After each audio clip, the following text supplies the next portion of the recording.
Hello everyone and welcome to the internally screening review of Spiral from the Book of Saw, the 9th installment in the, I'm going to say beloved with some little inverted commas by it. It is absolutely an anomaly in the series, starring Chris Rock, who not only plays the main character in the film, but also apparently pitched this to Lionsgate and has some level of writing input in the film itself, which is a complete sort of strange U-turn for a franchise that, up until this point, tended to avoid any sort of real big name celebrity involvement beyond, say, a cameo here or there.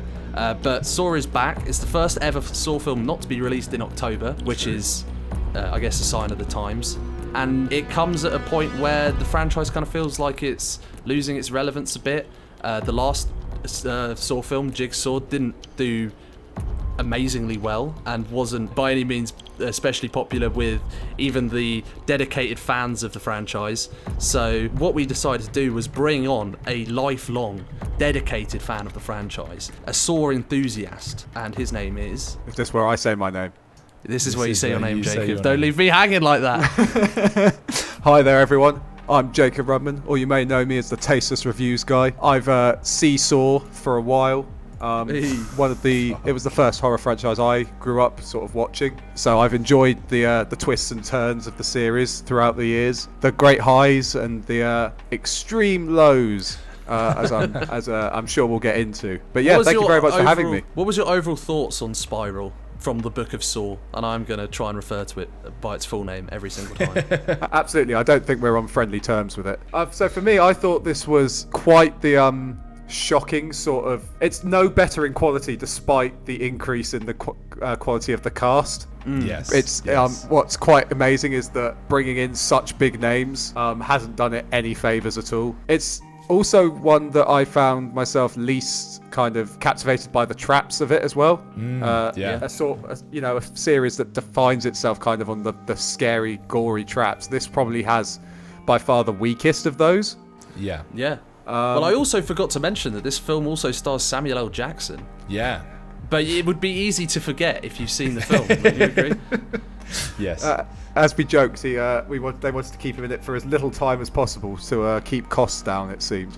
But this does actually have a significantly higher budget than most Saw films. Looking at its Wikipedia, it seems like a very strange... That surely went on the cast, right? It has to have done. I can't see where else the money has been spent. Because I feel like the appeal of Saw is... I know that is literally a Saw theme park ride, but they are basically theme park ride films. Because you're kind of there, you kind of know exactly what's going to happen in terms of like what you're going to get. It's more just like how are they going to spin it for you, and you're kind of there for the visceral thrill of watching something horribly disturbing happen. I mean, I remember you, Adam, you said that there just aren't that many Saw traps in this film when we were watching it. Yeah, not only did I say that, but I think that the problem with the Saw franchise, and I think a problem that's been long-standing and is most apparent in this film, is just like no one survives them. The tension in horror is not, I'm dying or I'm being ripped apart. It's in the moments before that happens of will I survive or will this character survive? And in better written horror films, that tension is eked out and explored, and some characters will survive, and that maintains tension further down the line. In this film, and with many other Saw films, you see someone in a trap and you go, they're fucking dead. There's no way, like, the story is too poorly written for them to actually survive, because they seem to have forgotten that the point of Saw is not just...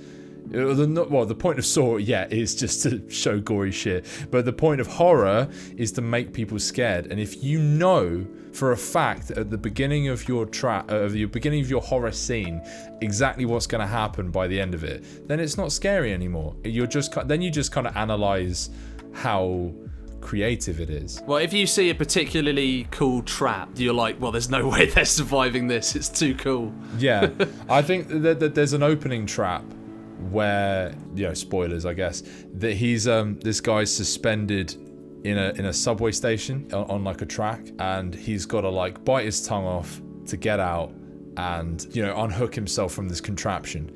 And I think I said I bet he's going to get out of it and then get hit by the train immediately after. And that is exactly what happened. They even in moments where a character does escape, they get fucked over because of story.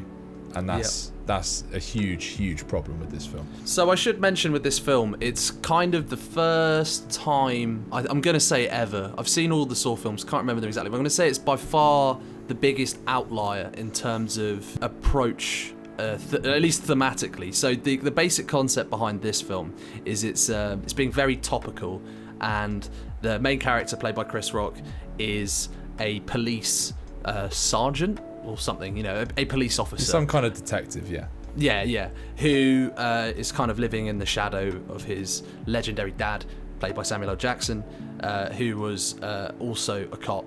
And the theme of this film is that this jigsaw apparent copycat that they're looking into is punishing members of the police department for their corruption, their sort of abuse of power, etc., which on the face of it, to me, seems like a pretty easy win for Saw. That seems like I'd say that's one of the most that's one of the strongest themes that any Saw film has had, apart from maybe Saw 6. And that was one of the big selling points of Saw 6, was how topical and the theme it was going for. Yeah, and it made it so much more satisfying. Yeah, absolutely. Saw 6 is great. Like, who doesn't like seeing an insurance guy get fucked over? Everybody loves that. Yeah. Like, that's just like the most enjoyable form of sadism, and this should have been that, but I feel like it doesn't really, apart from maybe like a few moments, we'll get to the ending, but apart from like maybe a few moments, for the most part it doesn't really do enough with the new skin and the setup to really justify itself. It should be quite like a politically charged and, you know, socially relevant topic to tackle, especially given that, as you said, it sounds like Chris Rock kind of suggested this story. I'm sure there's like the angle of a black policeman justifying his existence in the force and police corruption and police brutality, and then sort of seeing this sort of ridiculous horror situation where someone gets the utmost revenge, against the police for their sort of years of stepping outside of the law. Like, that is incredibly relevant, and it should be expected out of the gate that a Saw film doesn't do that sort of topic justice. But it's a shame. It's a shame that they aimed for something so high and fell so short. Well, I guess we're talking about him, so should we just touch on Chris Rock, the lead of this film? Yeah. Jacob, what did you think about Chris Rock? Because I don't know, are you a fan of Chris Rock at all? So I'm a big fan of his comedy stuff. In the past, he's always he's got such a reputation. I didn't know of any of reputation he had for being a serious actor. Maybe I'm wrong, then he's seen as a great in that aspect as well. But as far as I can tell, he was the master of hiding his eyes and screwing his face up and just walking towards the character looking a bit grumpy. He really does have one face in this film, and it's kind of hard to tell. Like, I don't want to judge him, but it could just be the face he's pulling, but he just kind of looks like he's recently had surgery the entire film, and he's kind of squinting his way through the role. I mean, you can't say he's not spirited. Like, he really gives it a go. Yeah, I'll give him that. Absolutely. I think that his key problem is that anytime anything happens, his facial reaction, and we say he's like sort of screwing his eyes up, but so often it will be like proper, like screwing his whole face up, like yeah, he really does that. Like he can't emote subtly, and so you always get this ridiculously over the top reaction. But when he's actually delivering dialogue, there is a lot more nuance. Not that he is particularly subtle with any of that stuff either, but there is, it's clearly far above his facial reactions and stuff. I mean, some of his angry monologues that he has, there's a lot of back and forths he has with various people because he's quite a contentious man, because he's the goodie and everyone else. He doesn't play by the rules. And some of those heated exchanges, were pretty good because he can come from a good place of anger. It feels like in those. Yeah, I agree with that. Yeah, for sure. But as soon as there's any sort of where you're trying to tell a story without saying anything, he falls apart. Yeah. He's the anti Hayden Christensen. Yes. he's decent. I think he's decent. I mean, I think another thing which can't be blamed on Chris Rock, and certainly didn't help his performance, is that the dialogue is really, really not good in this film. It's it doesn't even seem like it was, this is strange to me because it's directed by the guy who did Saw 2 and 3, so like a veteran of the series, and those are like, to Saw, a lot of Saw fans from what I've read, two of like the favourites of the franchise. It's directed by him, but the dialogue doesn't seem to really know much about Saw, to the point where there's a line where someone says, well, John Kramer, aka Jigsaw, he never went for cops. It's like, yes, he did. Yeah, he did. Yeah, multiple times. The whole plot of Saw 2 and Saw 4. Yeah, it's like five and strange. 6 are all about just the police, essentially. For the most exactly. part. Like, the police is so tied into the whole Jigsaw storyline. It's ridiculous. Like, what a fucking stupid line. And I'm sure some of them get killed, don't they? Like, loads. I mean, it's been a while since I've seen them. Yeah, like loads of them get killed. The whole police force, as far as I can tell, is wiped out within in the first 6 films. They have to because when you come to Saw 7, there's a whole cast you don't care about because they've killed the entire police force from the other ones. Yeah. Is Donnie Wahlberg? He's a cop, isn't he? Yeah. He is. Yeah. Yeah. Okay, so that's a big one. His brain's obliterated. Yeah. So I mean, that's like a huge glaring omission by, like, you know, this is supposed to be like, you know, if this is something that's like, you know, supposed to revitalize fan interest in a franchise that might be on its last legs at this point, if we're being on it, you have to try harder than that. That's an interesting point about it being on its last legs, because the thing that I'm surprised about is that it's even returned at all. Like, where is this renewed interest that is supposedly there for, you know, the previous Jigsaw film and then this Spiral film? I'm perplexed, because I would have assumed that this sort of downward trajectory was already way past us. I haven't seen the numbers for it. Do you know what it did at the box office? I think they made it for 20 million and it's made around 39 at the moment. So, I mean, that's not great because Lionsgate, as far as I'm aware, are going pretty broke, and Saw was one of the few things that they could put out that would consistently make them money. Yeah. Like every time, because they used to have the Hunger Games and they don't have that anymore, and they've struggled to replace it. They've had a ton of big duds. Even Jigsaw, which, like, as I said earlier, isn't really considered by the fans to be particularly great, wasn't critically well reviewed. I remember that getting more hype at the time, and it also did turn a fairly big profit. And I think that if they were going to release this, I get that they had to delay it. Why didn't this come out in October? Because I think that alone, like, you put it out on Halloween, that was like the thing, right? For sure. You went to see Saw at Halloween. That, I guess maybe they just had to get it out. But that seems like a particularly bad error from a studio perspective. But crucially, I think the main problem with the film is the traps just aren't that good, and the storyline. The other big Saw thing, obviously, is you've got to have a big plot twist, and this is one of the first times where I don't think the Saw films, for everything you say about them, I don't think they're particularly predictable in terms of the plot twist that will always come. Normally because it's ridiculous and it doesn't make any sense. Right, yeah. This one doesn't even really whip out a great plot twist. I don't know if you guys disagree with that. Right, so in regards to the twist, I mean, it's so out of left field. There's no kind of building to it. You know, this character that we don't really know anything about. I mean, even the relationship. I mean, I don't know how far into spoilers we're going, but should we just say spoilers from this point? Because we're talking about the twist. Dunk ourselves into spoilers. Yeah. Right. If we're diving headfirst into spoiler territory, then his partner turns out to be the big bad guy. And first of all, the dialogue between those two is so rushed. It's hilarious. The way that in the first one, it's like, the first scenes that they're together, he's like, I work alone, I don't want a partner. And then within the next scene, he's like, oh, you've got a wife, that's cool. Oh, how nice. It's so great to speak to you. And then after that, it's like, they got my... And then when he disappears and you think he's got the kind of false red herring where you think he's dead, they then go into the scene where he's like, no, they got my partner. And you're like, what? I'm not feeling this at the same level you are, Chris. At what point did you start liking this dude? You were literally telling him to fuck off at the start of the film. I mean, and telling him how his wife was definitely cheating on him. It was like so weird. So when he comes along and he's like, "Oh, it turns out I saw my dad get killed by your mate growing up," and you're like, I mean, I know they do keep flashing back to that scene, but the only real reason, and this seems quite bad, the only thing that connects that guy to him, that when you look back you go, oh yeah, it's the fact that he looks vaguely of the same ethnicity as the guy they killed.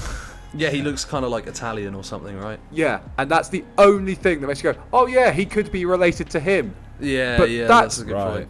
Especially when you're talking about, you know, corrupt police and things. When you essentially the only way to connect your twist is racial profiling. I mean, I don't know how I feel about that. Yeah, the plot twist. I mean, Jigsaw is a very bad film, and the plot twist is maybe. I mean, Jacob, you haven't seen it, so I'm not going to spoil it because you need to experience it. The plot twist that they include in Jigsaw is, it's bad on every level, but it was so funny. And just so how unexpected. How much it completely breaks the timeline, and just how little sense it makes. You know what I mean? As the Saw films progress, they become more and more ridiculous to the point where, you know, in like 5 and 6 and 7, you're just like, well, this is just an incomprehensible mess, and like, if you try to link these together, you're not sort of looking for a needle in a haystack, you're sort of trying to build a haystack out of like these bizarre needles and threads that you've got to like follow. It doesn't make any sense at all. And Jigsaw did at least have that, and that twist is, because to a point, like, no one's really watching a Saw film seriously. It provided like a real level of entertainment when it's like, oh, and this is what's been happening, and you're like, what? In this one, the ending leaves you with, you guessed the twist with the partner, as we said. It was like pretty predictable, I think, for the most part. Yeah. We kind of had the feeling, because his faked death is so obvious. I mean, And while then, we were watching, we were all going, it's someone in the police department. Yeah. Like, we immediately had already come to that conclusion. Yeah, Well, yeah, and then it his was faked between death. that dude and like maybe the head woman, and then she Yeah. gets dunked in a trap, and you're like, okay, well now it's only one person that it could possibly be. But then the ending proper is kind of neat, but then feels, even for a Saw film, quite abrupt. But it's got a level of creativity to it that we didn't get. I also really missed the traps where you had two people competing against each other. Yeah. And I really don't know why they didn't include one of those. That would have made perfect sense as well. You could have totally, because thematically throughout the film, I'd say one thing that's clever about the film, and to its credit, is that the way the traps are specifically sort of tied to their role in the Force and what they've done wrong. I know all the traps have kind of been like that, but some of the traps are really tenuously linked in previous films. They're just like, here's some gory shit and you have to get out of it because you're a bad person. In this, it's like, your tongue, you spoke many lies on the trial, so on the stand, so your tongue's going to get cut out or you die. Man's fingers get pulled off for meddling with evidence and stuff like that. There is that like level of creativity, but the finale is, I'd say, like easily the most sort of like, is the moment where it goes, the film transcends and actually tries to do something a little bit more like deep, like trying to like comment on stuff as well. Yeah, I did like it. It was like very silly, mostly just because of the way Samuel L. Jackson's like hung from the ceiling. Yeah. This like bizarre thing. But like, could you imagine if this film, like if the finale, you know, I was just saying how I missed the two-person traps, because those were always like some of the most memorable, like especially because I think Saw 6 had a bunch of really good ones. Like, imagine if Chris Rock was in some kind of dual trap with his dad. That would have been quite tense, and that seems like not just like a cool idea, but the most obvious idea. Yeah, I thought they were going to do that as well. I They was kind of ready kept for building that. up to it. I mean, I guess in a way he's part of the trap, but it's just like, he's not really involved, is he? No, because he's not in harm's way. I mean, I guess there's a sort of Saw 3 moment in the trap immediately preceding the finale where he has to save a man from like a glass being showered in shards of glass. That was actually surprisingly clever. I remember we all enjoyed that one. Yeah. Because it was different, it was unique. It wasn't Yeah, just I've a not man seen that, about to yeah. be cut apart with some horrible blades. It was like he was getting So eviscerated. wait, what is it? Okay, so we got to get this straight. What was everyone's favourite trap from the film? I'll start. My favourite trap was the jet engine firing glass into someone's back. That's hilarious. So for me, I mean, it's really, normally there's like, this kind of plays into why this film is so strange with the fact that the traps are the weakest bit, in that there was no single trap that I really enjoyed that much. If I had to go for one, I think that the finger pulling one was like your standard good Saw idea. It was quite squeamish. quite like Yeah, brutal, you know, it makes you go, oh god, no, and also Yeah, well, in like your head this- it makes you go, how could I ever do that to myself? Yes, Right. yes, yeah, and there's like some good close-ups on like the fingers tearing and stuff. It's very visceral and Yeah. quite well I executed. didn't really like the ticking clock in that trap, the like electrocuting. Well, in the water. problem, as we've said, is that the ticking clock is so obviously going to run out on him, even though he's going through with the trap, and so many of the people doing the traps actually try and get out of them. Adam, we never got your favourite trap from the film. What was your favourite trap? I wouldn't even really call the final trap a trap so much as it is like a kind of mic It's like drop. an epic prank. Yeah. And to describe that for anyone who's fully into spoilers and has no intention of watching this film, which I don't I don't blame you. Basically, the guy is Samuel Jackson's character is responsible as like a sort of high up in the police force of implementing a police protocol, which basically says they have a lot more freedoms when it comes to police brutality, stepping outside of the law and their jurisdiction to basically kind of go rogue and do what the fuck they want, and that leads to our villain's father being shot. So he then gets rigged up at the end as the police cut through the door to get into the trap, and he is like pulled up like a mannequin, and then he pulls a button, and then there's a shotgun pops out from Samuel L. Jackson's sleeve, and it's raised at the police, and then he is killed by the police. So it's death by police, which again is probably the one true moment in the film where it's like, wow, here was an idea, a concept, and you realized it. Well done. Yeah. Shame it's in the dying 2 minutes of the film. You know? I think the problem with the traps, I see what you're saying about them being clever, but I think for the most part they're just kind of clever puns or like wordplay that he says. They are literally just wordplay.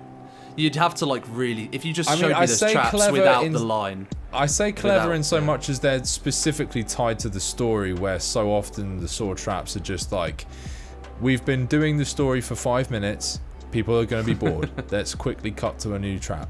This Let's throw time this person it's into like, a pit of needles. Yeah, Well, exactly. Saw 6 had that. It was like, you are a smoker, so we're going to crush your lungs. Yeah, but even though I really like Saw 6 and it's probably my favourite of all of them, it's still like a kind of conveyor belt of traps. Like the plot is just, I've wandered into a new room and here's this new atrocity. This film is like, here's a plot, and then the Saw traps are directly, corresponding to the plot. And that's probably the neatest way that they have been worked into a story so far. But that's kind of thrown to the wayside when they have minimal impact on you as a viewer. So what is given with one hand is taken away with the other. I will say that last thing, it technically isn't also really a trap, because the big thing at the end is he's got the decision of, you can shoot me, the bad guy. He says to Chris Rock, right, you can kill me and get your revenge because I've trying to bleed out your dad, or you can free your dad with the one bullet in this gun by shooting this target, which is a weird way of doing it anyway, because what if you miss the target? Or you could just throw something at the target. Yeah. It's a bit weird. So he does the good thing, essentially, right? Is he doesn't do the I'm out for blood. He doesn't do the Saw 3 angle grinder to Jigsaw's neck thing. Which I was totally waiting for him to do as well. So instead, now he does the right thing. He starts unplugging his dad from the bleeding dry machine, then tries to arrest the guy, because rightfully so, this guy's just trapped a bunch of people. And instead, the guy goes, haha, fuck you, this was all a trick, and your dad's going to die anyway. And you're like, but that's not a trap. That's just a prank. You full on just had the guy dead. Like, there was nothing. The only thing he should have done differently is let the bad guy, who's, I don't know the name of the actor or the character's name even, and I guess what he wanted was for him to just let him walk free. It is so frustrating because this seems like a franchise that just like, the people who keep making it, that seem to increasingly not understand the appeal of it more and more and more. The appeal of Saw is you have some people who have some flaw or something, and they're put in this horrible situation, and the appeal is like kind of a voyeuristic one as a viewer, because you're like, what would I do, and what are they going to do? And there's no interest in watching the same thing happen every time, because like the appeal of something like in Saw 6 some people live, in like most of the Saw films, even Saw 7 some people live, right, which is a terrible film. The appeal of those films is that, like, you think in your head, this is what I would do, and then there's something like kind of fun and affirming about watching someone make a terrible choice, and you'd be like, well, I would never do that because I'm not stupid, or they do exactly what you thought you would have done, and then it works. But if everyone just dies every time, it just like all of the tension is gone, and it's just like a waste of time, because you're just like, and well, they're like gonna die. you say, all that voyeuristic pleasure is gone as well, because the consequence of picking right or wrong goes out the window. It's like, it's just did you make the meaningless, stupid decision or did you make the clever decision? By rights in this film, most of the characters make correct decisions. There's only one trap I can think of where they don't really do anything, which is the hot wax one. But that one just seemed particularly mean-spirited, because it was like there was really just no option there. Yeah, well, that one was she's lying there with this weird paper bag on her head, and it's not even dripping. It's like gushing hot wax onto her head, but she can break free by severing her spinal cord, but with a blade that's like behind her neck. But the weird thing with that is that I wouldn't trust, like, her head's moving around quite a bit. Like, there's several places she could have cut her spinal cord. I'd be like, oh shit, I might actually get that wrong and just kill myself anyway. Yeah, exactly. And also, of all of the ways, of all like the means to gain your freedom, it's the biggest sort of catch-22, isn't it? It's like, I'm paraplegic. Yeah. Well, the thing is, right, she'd be paralyzed. So then the trap would stop, but she's still got hot boiling wax on her face. Yeah. So suddenly she's like, I can't move. Yeah, you know what? The more I think about it, the more that one is just she's gonna die. Just it. I mean, like, it is just like a particularly Saw's always like a bit cruel. That's kind of the point. But that one is just like particularly just like unfair. And of all of the characters in the film, I mean, like, she's corrupt and she's a very bad person.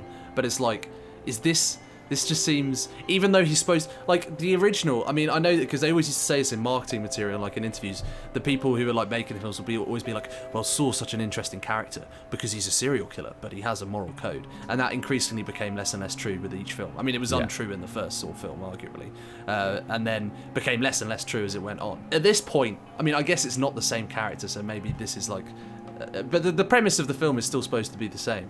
It's like, this character is bad, and you're punishing them in like a way that's like way more immoral than anything that they have specifically done. So it just feels really weird to like watch, and like you can't really relish in it, you know? It's not like in Saw 3 where like most of the people in Saw 3, even the cruelest trap in Saw 3, that guy did something awful. So it's like, fair enough. And there's like a really interesting dynamic to that one. Right? Yeah. Like in this one, it's like, oh, everyone's corrupt. You're like the head, of this department. So I'm gonna kill you in like one of the worst ways possible. It's just like, it's not fun to watch. So an interesting point that you brought up at the beginning that I didn't know is that you said that Chris Rock pitched this originally to Lionsgate, right? Yeah. Is it known that he pitched it as a Saw film? Yes, he's been a fan of the franchise for a while. Okay, so I was wondering if he came with an idea and they kind of packaged it with Saw as like a condition.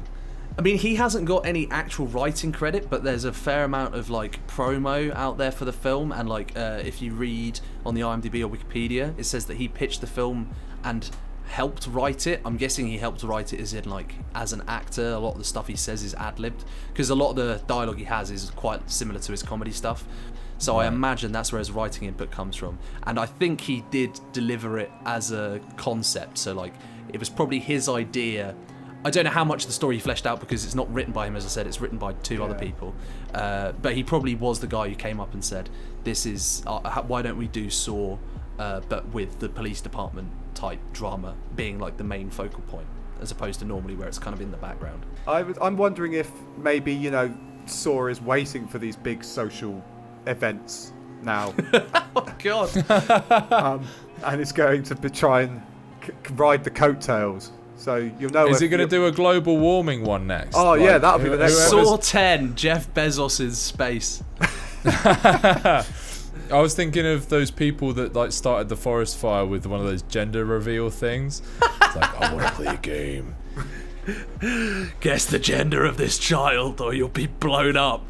But if we go back to that original kind of theme behind this whole film, I didn't really get the kind of weight of what Samuel L. Jackson had supposedly done. It didn't really show enough of what the real consequence was, because basically the only flashbacks you get are, one, the witness getting shot by the corrupt cop. But other than that, we don't see them doing much corrupt stuff. And then there's the other flashback is Chris Rock needed backup and everyone hated him, so they didn't give him backup. And so he got shot, and that's corrupt, but it's not like what they're talking about. They're not talking about corruption cop on cop. They're talking about citywide police brutality and police stepping beyond their boundaries, getting arrest warrants and all this sort of stuff.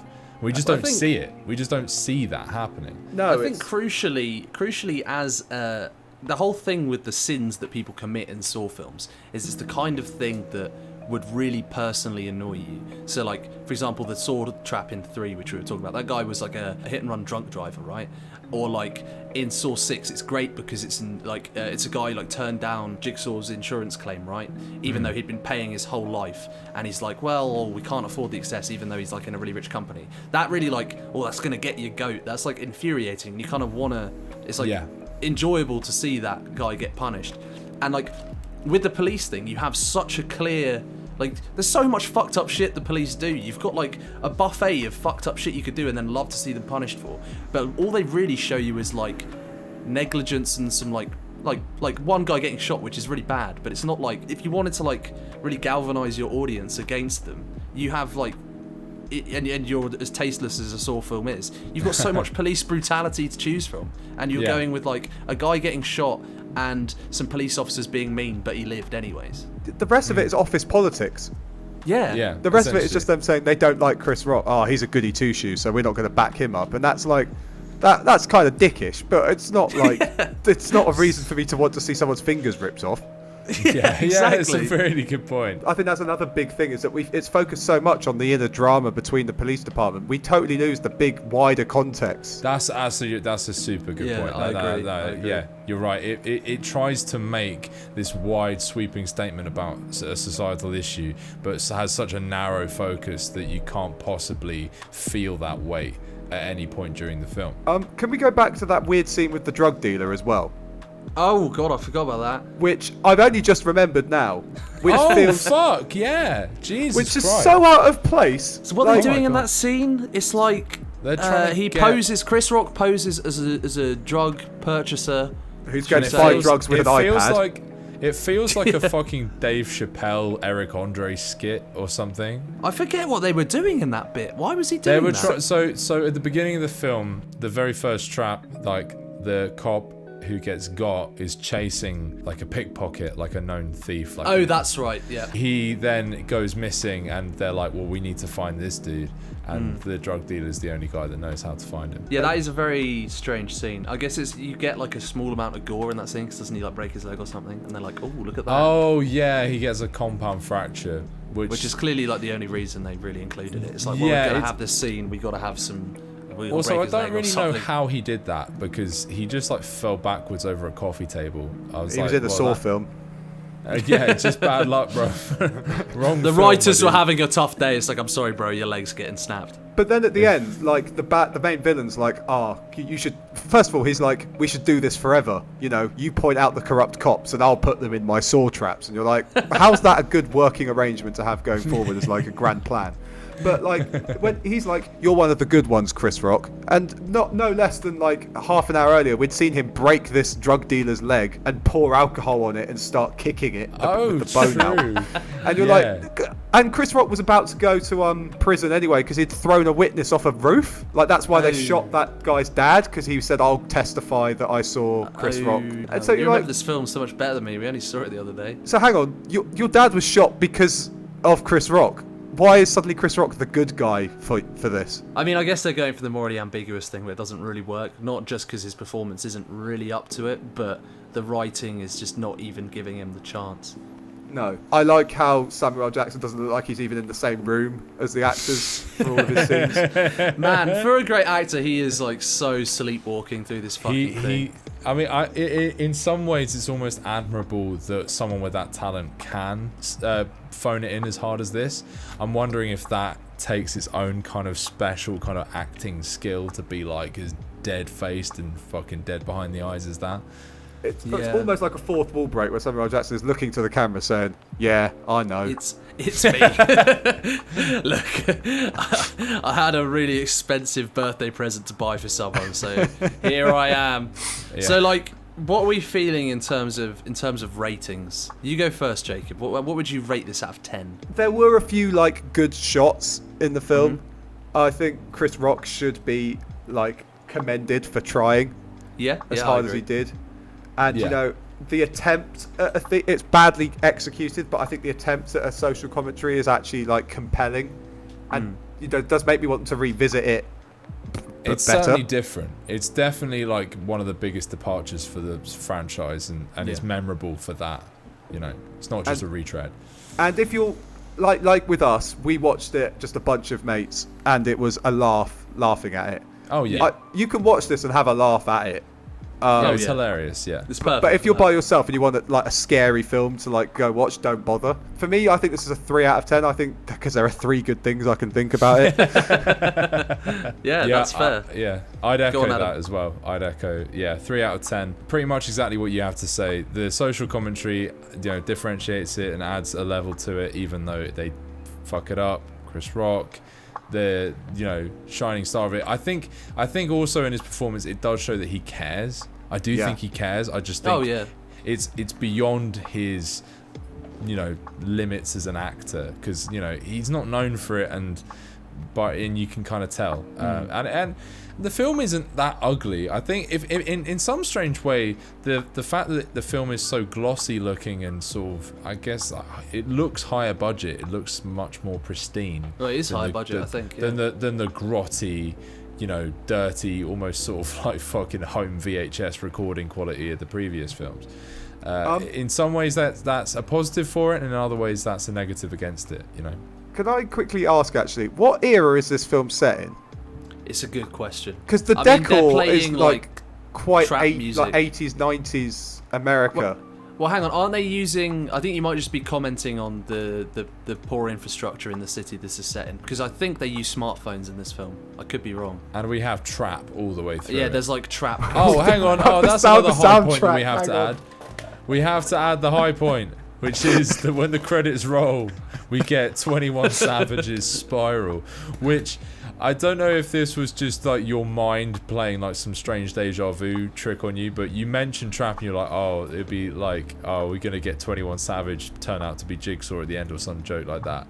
And then it started playing 21 Savage and we were like, what the fuck? That was the best twist of the film. I don't know if I Matrix. I swear to God, I as far as I know, I didn't know that was gonna happen, but I made a joke like as the credits were like about to roll, or you know, close to the end of the film, where I was like, oh, they should have like a remix of the Saw theme, but 21 Savage rapping over it, which I think I associated with the 21 Savage song for Mortal Kombat or something, because he's already done promo songs, and then it fucking happened and it was hilarious.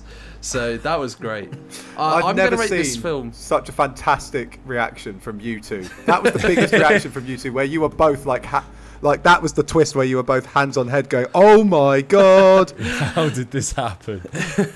I'm more and more convinced by simulation theory by each day after that. It was like genuinely like the best twist of all time. I'm gonna rate the film a 2 out of 10, and here's my reasoning. It's bad, number one, but secondly, I don't think I could recommend this to Saw fans, really, unless you're going to watch it with friends and be a bit inebriated, or you just love Saw, in which case you're going to watch it anyways. But I wouldn't really recommend it. If you're like, oh, I like the Saw films, should I watch it? I'd be like, no, don't watch it. It's a waste of time. And I can't recommend it. I commend it for doing something different, and I think a lot of that comes down to Chris Rock's input in the film and his, I guess I'll say it again, spirited performance, enthusiastic performance. While it really tries with all of that stuff and the Chris Rock and the racial themes and the police department social commentary stuff, the more I think about it, the less it really delivers on that premise, which just makes it more frustrating. And that would be fine if it couldn't deliver on the thematic level, because most Saw films don't. But I don't think it even really gives you like really barely anything in terms of the visceral, like meat and potato stuff that makes a Saw film entertaining. It doesn't really deliver on those either, and you really have to grasp at straws to get that. So yeah, 2 out of 10. Don't recommend it. Premise, right? If you wanted to make a good film, okay, here's the premise for the good version of this film.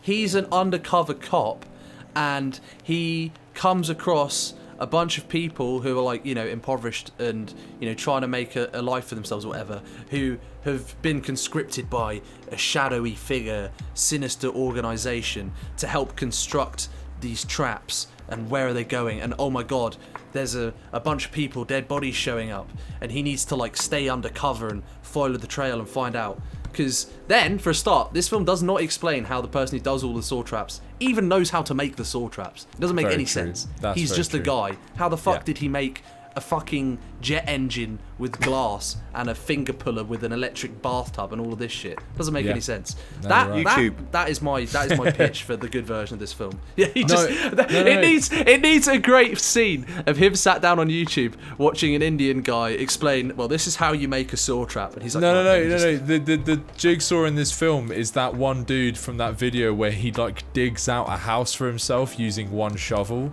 over the course of like a month. Have you ever seen that video? Yeah, I have seen it. He goes to Linus Tech Tips and they have saw trap videos for some reason. So for me, I thought a good way to fix this would be like he's undercover, and he thinks that he's been wrongly brought into this trap with the rest of the people, the criminal organisation. Like there's a jigsaw guy that takes in the criminal organisation, Oh, not and bad. he's trying to That's contact the police force, being like, guys, I've been caught. There's something bigger going on. And then it turns out. And all the tapes are referring to him by his secret, like, fake identity, so he thinks it's an accident. Right, And then right. actually at the end, it turns out he was in on it, and that the police force is to blame as well. And when they try and break him out, they get into a trap and all of that. See, that would have been the way I would have approached it. Or the twist is, if you want to play into it thematically, where he's like, oh, they're punishing me wrongly. I'm the police officer. I'm the good guy, right? But then the twist can be, no. I planned this whole trap around you because you're actually worse than all of these criminals. And I knew you were an undercover cop the whole time. And Yeah. you did this awful thing or something. Yeah, And- that works so much And better. there's a great dynamic where he reveals that he's an undercover cop while he's You still got a whole in the twist trap in that, with criminals. yeah. Oh, I guess we also didn't mention how much this franchise loses with Tobin Bell just not being there. Oh, I mean, like, massively. it First really one just without him. feels like especially empty. Like this film feels pretty vapid and like lightweight, anyways, in terms of just like you watch it and you forget it type You deal. lose which, that you know, villain quality. yeah, like I won't spoil it, but he's in Jigsaw, right? And he's not in it for long, but he kind of like owns it when he's there, and it makes that film just like that little bit better than this one, I think. It kind of makes me sad that he's not more famous for other stuff as well. Like he is a good enough, like powerful kind of. He has this gravitas to him, and even though he's only famous for these fucking shitty horror films, he has just such presence on screen. It's amazing no one else has picked him up for that. Yeah. So I guess unless you guys have any other thoughts, thank you, Jacob, for coming on. It's been great to have a resident Saw expert. I guess when the next one comes out, we will call upon you again, and it is in your contract, And which will be sent to your I lawyers will tomorrow. blindly come running, regardless of the quality of the film, and every sense in my body telling me otherwise, and come running along and saying, I must watch this in its entirety. Maybe this will be the good one. Excellent. Well, thank you very much for watching. If you made it this far, smash like if you like the video. Smash dislike if you dislike the video. Subscribe. What's the other one? Notification bell. All of that shit. Or I'll come to your house and I'll put you in a saw trap. Peace. Peace.